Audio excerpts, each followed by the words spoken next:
ഒരു യതീമിനെ കണ്ടാൽ ഉമ്മമാരെ, സഹോദരങ്ങളെ വെറുതെ വിട്ടേക്കരുത്. യതീമിന്റെ തല തടവൽ സുന്നത്തുണ്ട്.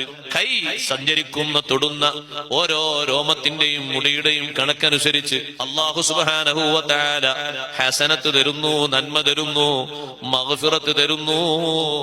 ചെറുതല്ലതൊരു വലിയ സമ്പത്താണ്, വലിയ മുതലാണ്. യതീമിന്റെ തല തടവിയാൽ നമ്മുടെ മനസ്സ് ലോലമായി കിട്ടും, നമ്മുടെ മനസ്സ് സന്തോഷമായി കിട്ടും. യതീമിനെ പരിഗണിക്കണം. കുടുംബത്തിൽ ഒരു യതീം ഉണ്ടെങ്കിൽ ആ യതീമിനെ പരിഗണിച്ച് സ്വർഗം പുൽകണം. ആ യതീമിനെ നമ്മൾ അവിടെ ചേർക്കല്ലേ ഇവിടെ ചേർക്കല്ലേ എന്ന് പറയുന്നതിന് പകരം ഏറ്റെടുക്കാൻ കഴിവുള്ള ആളുകൾ മുന്നോട്ട് വരണം.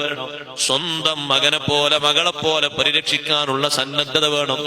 എന്നാൽ ദുനിയാവിലും അതുകൊണ്ട് ഖൈറാണ്. മുസ്ലിങ്ങളുടെ വീടുകളിൽ ഏറ്റവും നല്ല വീട് യതീം താമസിക്കുന്ന വീടാണെന്ന് സയ്യിദുനാ റസൂലുള്ളാഹി സ്വല്ലല്ലാഹു അലൈഹി വസല്ലം